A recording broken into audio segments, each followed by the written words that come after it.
అవసరం ఉంది. నువ్వు యేసుక్రీస్తు రక్తంలో కడగబడ్డావా? నీ పాపం విషయంలో నువ్వు పశ్చాత్తాపడి యేసుక్రీస్తు నీ సొంత రక్షణగా అంగీకరించావా?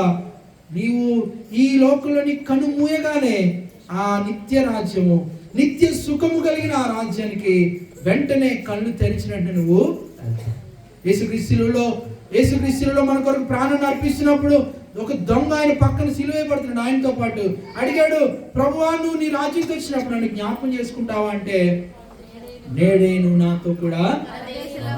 మనం ఏ క్షణానైతే మనం కన్ను మూస్తామో ఆ మరు క్షణంలో యేసుక్రీస్తు ఒళ్ళో వాళ్తాం. అది వాస్తవం.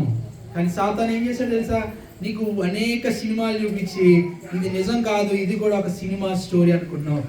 అయితే నేనేమి చేయలేదు. నేను ముందే చెప్పాను, బైబిల్లో రాయబడిన ప్రతి మాట మనుషుని ఆలోచన బట్టి పుట్టింది కాదు.